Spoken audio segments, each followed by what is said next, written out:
Hello and welcome everyone. आज हम लोग पढ़ने वाले हैं the story of village Palampur.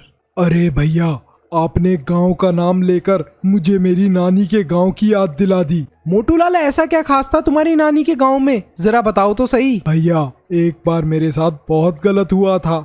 मेरी नानी बहुत टेस्टी टेस्टी रोटी बनाती हैं चूल्हे के ऊपर। नानी ने बहुत अच्छी सी रोटी बनाकर मेरे लिए रख दी। मेरे फ़ोन के अंदर फ्री फायर का नोटिफिकेशन आया तो मैं भागकर अपना फ़ोन लेने के लिए चले गया और थोड़ी देर के लिए गेम खेलने लगा।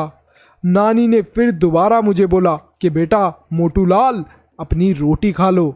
मैं भागकर आया अपनी रोटी खाने के लिए।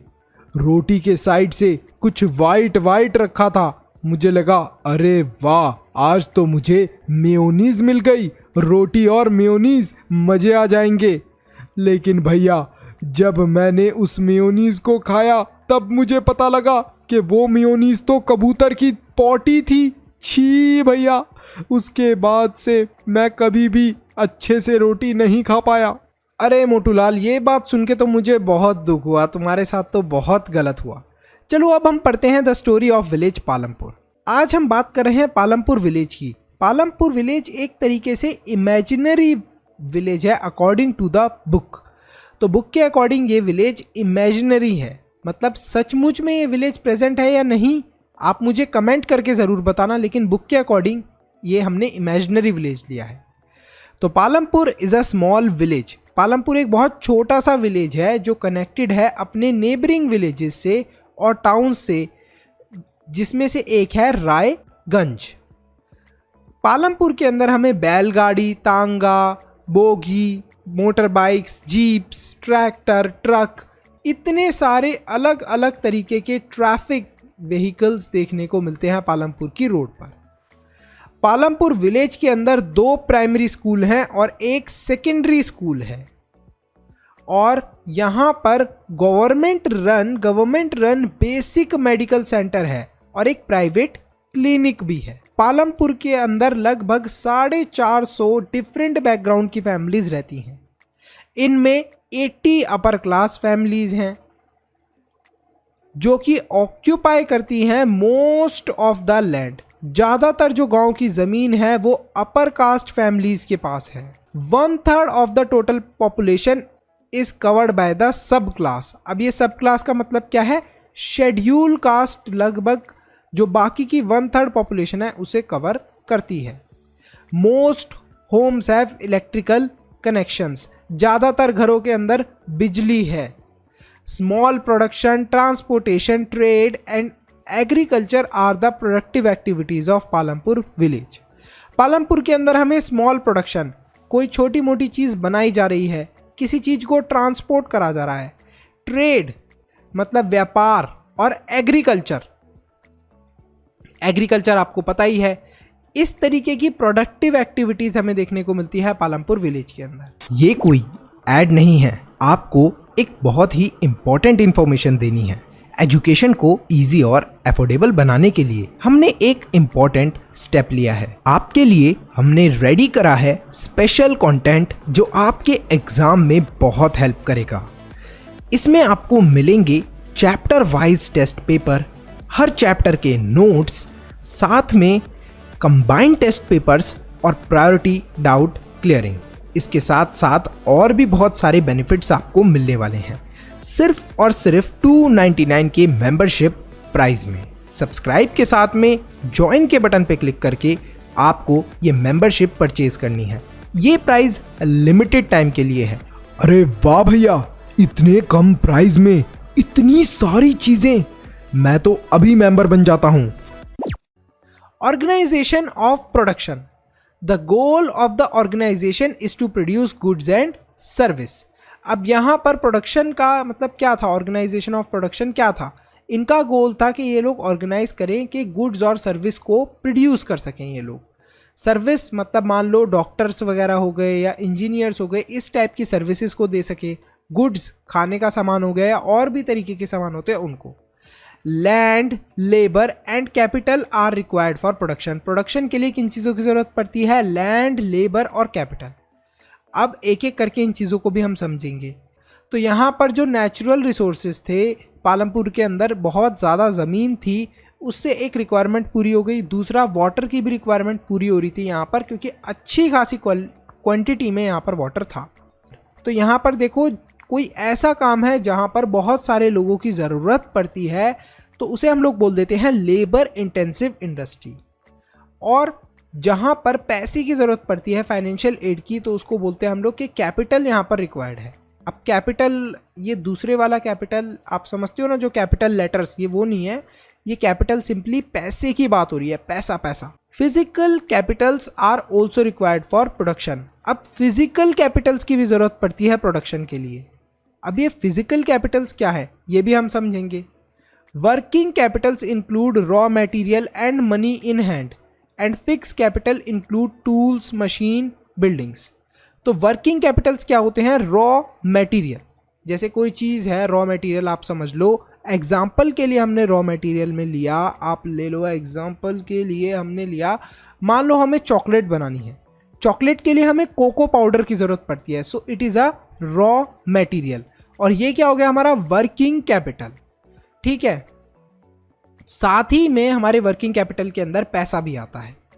उसके बाद आता है हमारा फिक्स्ड कैपिटल। अब मैंने बहुत सारा कोको पाउडर खरीद तो लिया, लेकिन उस कोको पाउडर से मुझे क्या बनानी है? चॉकलेट्स। चॉकलेट्स को बनाने के लिए मुझे कुछ टूल्स की ज़रूरत पड़ेगी, मशीन्स की ज़रूरत पड़ेगी, और एक बिल्डिंग जहाँ पर ये सारी चीज़ें मैंने रखी हुई होंगी उसकी भी ज़रूरत पड़ेगी। तो इन सब चीज़ों को हम लोग बोल देते हैं फिक्स्ड कैपिटल। ठीक है, ये फिक्स्ड कैपिटल हो गया। और वर्किंग कैपिटल क्या था हमारा? रॉ मटेरियल और money in hand. Human capital means the labour is also required for selling purpose. तो यहाँ पर हमने देखा कि एक ह्यूमन कैपिटल नाम की भी चीज़ है, मतलब लेबर, उसको बोलते हैं हम लोग ह्यूमन कैपिटल। अब ये सारा काम, जैसे मैंने आपको बताया कि मुझे क्या बनानी थी? चॉकलेट। चॉकलेट के लिए कोको पाउडर आ गया, कोको पाउडर क्या था? Raw material. उसके लिए फिर मैंने यूज़ करे फिक्स्ड कैपिटल, क्या? बिल्डिंग। बिल्डिंग के अंदर एक मशीन थी और बहुत सारे टूल्स थे, उनका यूज़ करके चॉकलेट को बनाया। लेकिन इस चॉकलेट को बनाते समय मुझे और लोगों की भी तो हेल्प की ज़रूरत पड़ेगी। मुझे किसकी ज़रूरत पड़ेगी? ह्यूमन कैपिटल की। तो हम लोग ये बोल सकते हैं कि लेबर की ज़रूरत पड़ती है सेलिंग पर्पस के लिए और प्रोडक्शन पर्पस के लिए। Farming in Palampur. Farming in Palampur is based on the following factors.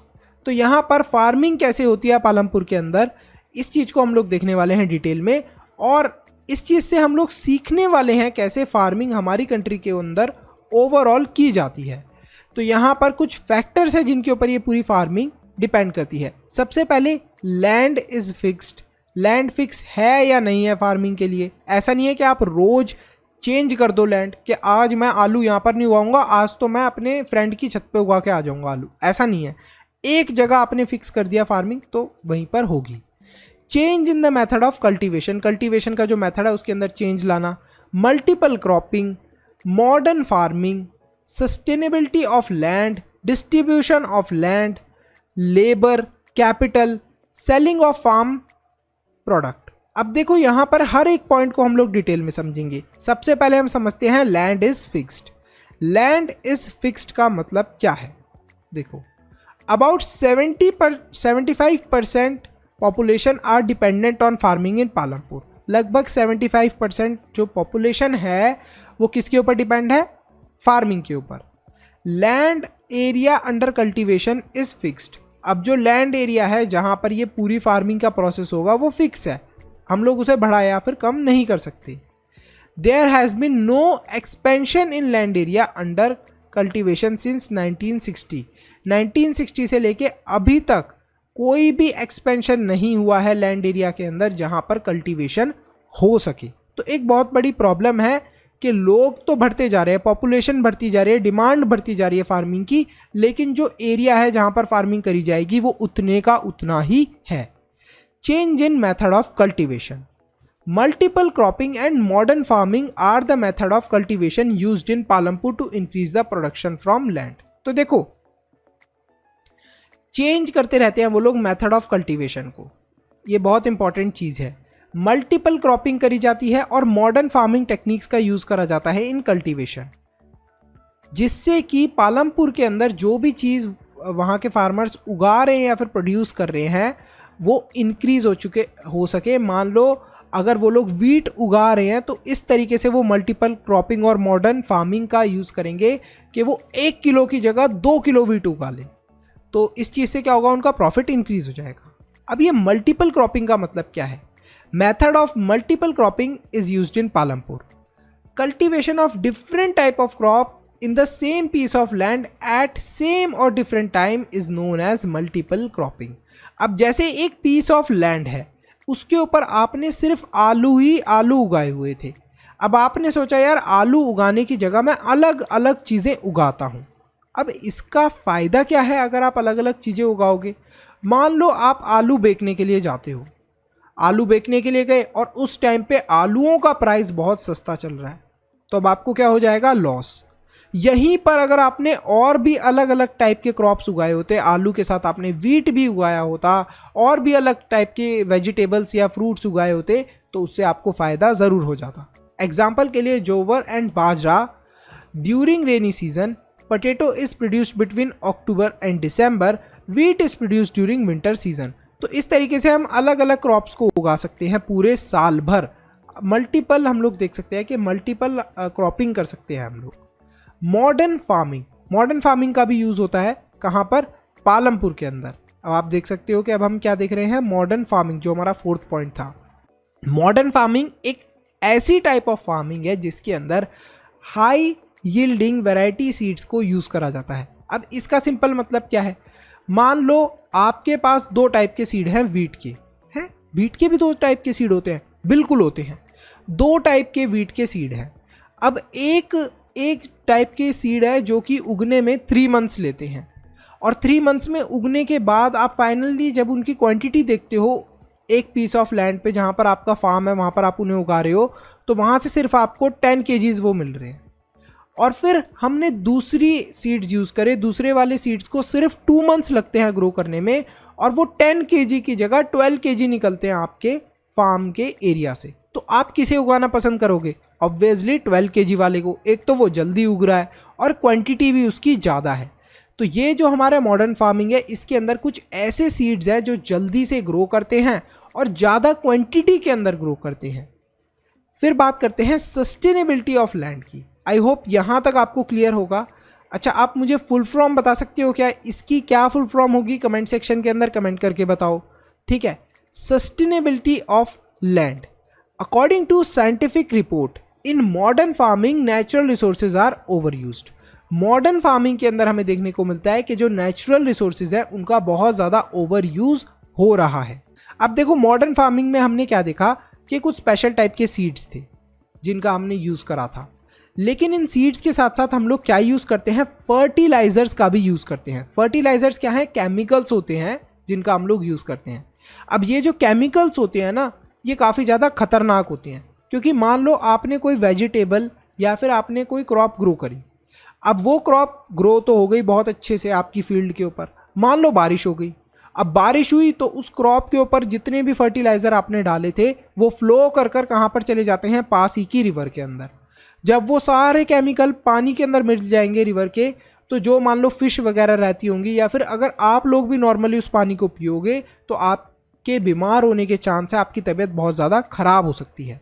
तो ये जो केमिकल फर्टिलाइज़र होते हैं, ये बैक्टीरिया को किल करने के लिए भी यूज़ करे जाते हैं, माइक्रो ऑर्गेनिज्म के लिए भी यूज़ करे जाते हैं सॉइल के अंदर, और जिससे कि ये लोग अच्छे से ग्रोथ कर पाए प्लांट्स की, इस वजह से इन सब का इस्तेमाल करते हैं। लेकिन आपको पता है कि अगर ये बैक्टीरिया को मार रहे हैं और ये सॉइल के अंदर के और भी चीज़ें जो है उनको सही कर रहे हैं, माइक्रो ऑर्गेनिजम्स को ख़त्म कर रहे हैं, तो इनका एक बहुत बड़ा लॉस भी ये है कि अगर गलती से इस केमिकल को हमने खा लिया फर्टिलाइज़र को, तो हमारी भी तबीयत ख़राब हो सकती है। Distribution of land. About 1/3 of the 450 families are landless in Palampur. लगभग एक तिहाई जिसे बोलते हैं हम लोग, 1/3 जो फैमिलीज़ है आउट ऑफ 450 फैमिलीज वो लैंडलेस हैं, उनके पास कोई भी ज़मीन नहीं है पालमपुर के अंदर। 240 families cultivate small plots of land less than 2 hectare in size and remaining 60 family cultivate more than 2 hectare of land। तो यहाँ पर 240 फैमिलीज़ ऐसी हैं जो कल्टीवेट करती हैं एक छोटी सी जगह को, जहाँ पर वो उगाती हैं चीज़ों को, काटती हैं, ये सब चीज़ है। और इसका साइज़ होता है 2 हेक्टेयर इन साइज़ लगभग। एंड जो बाकी की 60 रिमेनिंग फैमिलीज है वो कल्टीवेट करती है more than 2 hectare of land, मतलब इनके पास ज़मीन ज़्यादा है। A few of the large farmers cultivate 10 hectare और more than 10 hectare of land. ज़्यादातर ये देखने को मिला है कि जो बड़े बड़े फार्मर्स हैं वो कल्टीवेट करते हैं 10 हेक्टेयर या फिर मोर देन 10 हेक्टेयर ऑफ लैंड। मतलब जो कुछ अमीर लोग हैं उनके पास इतनी ज़मीन है और इससे कुछ 10 हेक्टेयर से ज़्यादा भी है। लेबर, अभी तक हमने डिस्ट्रीब्यूशन ऑफ लैंड को कवर कर लिया। अब हम क्या देख रहे हैं, डिस्ट्रीब्यूशन ऑफ लैंड के बाद labour. Let's come to labour. अब देखो ऐसा होता है कि अब आपको पता चला कि जो पालमपुर जगह थी यहाँ पर बहुत ही कम लोगों के पास जगह थी फार्मिंग के लिए। आपने देखा कि कुछ लोग लैंडलेस थे, ज़मीन ही नहीं थी कुछ लोगों के पास। तो वो लोग क्या करते हैं, उन लोगों के पास जाते हैं जिनके पास ज़मीन है और उनसे रिक्वेस्ट करते हैं कि भाई हम तुम्हारे यहाँ पर as a labour, as a नौकर काम कर लेंगे, हमें काम करने का मौका दो। उसके बदले वो कहते हैं कि हमें कुछ पैसे देते रहना। तो उसके बदले उन्हें वेजेस मिलती है। वेजेस हम यही बोलते हैं, पैसे मिलते रहते हैं। Wages can be in cash. अब ये जो वेजेस हैं ये कैश में हो सकती हैं कि वो उन्हें कैश दे दे कि लो भाई तुमने इतना काम करा, इसके लिए तुम इतने पैसे ले लो।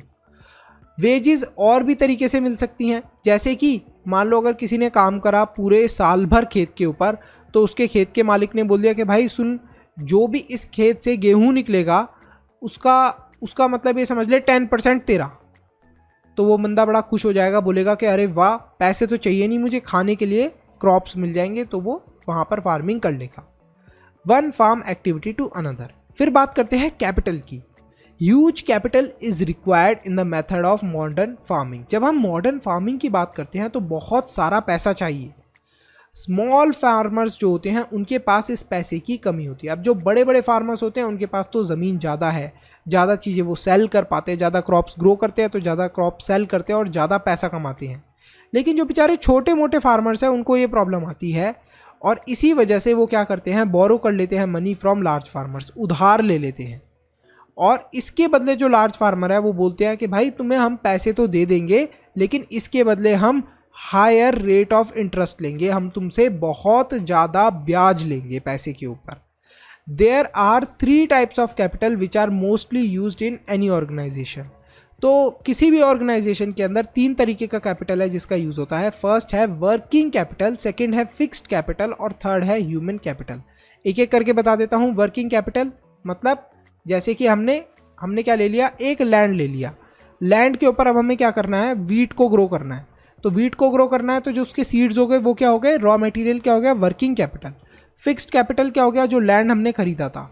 ह्यूमन कैपिटल क्या हो गया, अब वो जो लैंड के ऊपर सीड लोग डालेंगे, उन सीड्स को सो करेंगे, वो हमारे क्या हो गए, ह्यूमन कैपिटल। वो लेबर क्या हो गई हमारी, ह्यूमन कैपिटल। अब बात करते हैं सेलिंग ऑफ फार्म प्रोडक्ट्स। ऐसा होता है कि मान लो अगर किसी के घर में 2 गायें हैं तो 2 गायों ने जितना दूध दिया उतना मान लो उस जिसके घर पे है उसके घर पे यूज़ हो गया, तो वो फिर अपना दूध कहाँ बेच पाएगा, किसी और को। मान लो अगर किसी के घर पे 3 गायें हैं, 2 गाय से उसने अपने घर के दूध का खर्चा पूरा कर लिया। जो 1 गाय है उसका एक्स्ट्रा दूध था उसको उसने क्या कर दिया, सेल कर दिया, बेच दिया। सरप्लस प्रोडक्ट को उसने क्या कर दिया, बेच दिया। सरप्लस प्रोडक्ट आर सोल्ड, जो एक्स्ट्रा चीज़ थी उसे उसने बेच दिया। टू मीडियम और लार्ज फार्मर, किसको बेचा उसने ये प्रोडक्ट, मीडियम या फिर कोई लार्ज फार्मर था उसको। अब मीडियम और लार्ज फार्मर को क्यों बेचते हैं ये प्रोडक्ट, क्योंकि उनके पास मशीन होती है इन सबको यूज़ करने की। और ज़्यादातर इन सब चीज़ों को सेल करते हैं कौन, हमारे स्मॉल फार्मर्स, जो बेचारे छोटे मोटे किसान होते हैं वो लोग। After that medium and large farmers sell their surplus directly to the market. अब देखो ये जो मीडियम और लार्ज वाले फार्मर होते हैं ना, ये क्या करते हैं सारे सामान का, ये लोग भी इसे मार्केट में बेचते हैं लेकिन इसे अच्छे खासे मुनाफे में बेचते हैं। ऐसा क्यों, क्योंकि इनके पास क्वांटिटी ज़्यादा होती है। फार्मर्स सबसे पहले जो बेचारे छोटे वाले गरीब से फार्मर्स थे उन्होंने अपना जो एक्स्ट्रा सामान था वो किसको बेचा, मीडियम और लार्ज फार्मर को। मीडियम और लार्ज फार्मर गए मार्केट में, उन्होंने इस सामान को डायरेक्टली बेचना शुरू करा। अब इनके पास एक पर्सन आता है, वो बोलता है अरे भाई मैं तुमसे सामान खरीदना चाहता हूँ और इस सामान को मैं शहर में बेचूंगा। तो वो जो पर्सन ये सामान लेने आता है उन्हें हम लोग बोलते हैं ट्रेडर। तो ट्रेडर आता है, प्रोडक्ट को बाई करता है, और फिर उसे शहर में जाकर बेच देता है, या फिर शॉपकीपर जो टाउन्स और सिटीज़ के अंदर होते हैं उन्हें दे देता है। Non farm activities in Palampur, 25% of total population is engaged in non farming activities in Palampur. 25% population लगभग नॉन फार्मिंग एक्टिविटीज़ के अंदर एंगेज्ड है पालमपुर के अंदर। स्मॉल स्केल मैन्युफैक्चरिंग उसका एक एग्जाम्पल है। In Palampur small scale manufacturing is done. Small scale manufacturing होती है पालमपुर के अंदर। बेसिकली ये जो वर्क है ये कैरी करा जाता है, मतलब ये काम कहाँ पर होता है, घर पर या फिर फील्ड्स के अंदर, with the help of family labour, घर के लोगों की मदद से ही। So labour is hired rarely, तो घर के लोगों की मदद से ही जब ये पूरा काम हो रहा है तो लेबर बहुत ही कम चांसेस में हायर करी जाती है। ट्रांसपोर्टिंग, अब ट्रांसपोर्टिंग के थ्रू भी कुछ लोग पैसा कमाते हैं। मान लो अगर कोई पर्सन है, कोई फार्मर है जिसे अपने गेहूं शहर में बेचने हैं, तो वो उन गेहूं को शहर में बेचने के लिए किसी ना किसी चीज़ का यूज़ करेगा शहर तक पहुंचने के लिए, तो वो यूज़ करेगा ट्रांसपोर्ट्स का। तो जो लोग ये ट्रांसपोर्टिंग की फैसिलिटी प्रोवाइड करेंगे वो पैसा बीच में कमाते हैं। ठीक है, ये चीज़ आपको बताई गई है। फिर है डेयरी। डेयरी की अगर हम लोग बात करें तो डेयरी क्या होती है, डेयरी हमारा जैसे दूध हो गया, इस सब के मिल्क प्रोडक्ट्स हो गए, इनको हम लोग डेयरी में कंसिडर करते हैं।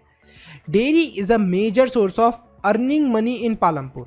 अब डेयरी क्या है, एक तरीके का मेजर सोर्स है of earning money in Palampur. Palampur के अंदर कमाई का एक बहुत बड़ा सोर्स है डेयरी। तो काओ मतलब गाय और भैंसों का इस्तेमाल कर कर डेयरी के अंदर दूध निकाला जाता है और फर्दर उस दूध को बेचा जाता है। फिर आती है शॉपकीपिंग। शॉपकीपिंग के अंदर क्या होता है, shopkeeping is also a source of earning money in Palampur. Palampur के अंदर एक ये भी तरीका है पैसा कमाने का।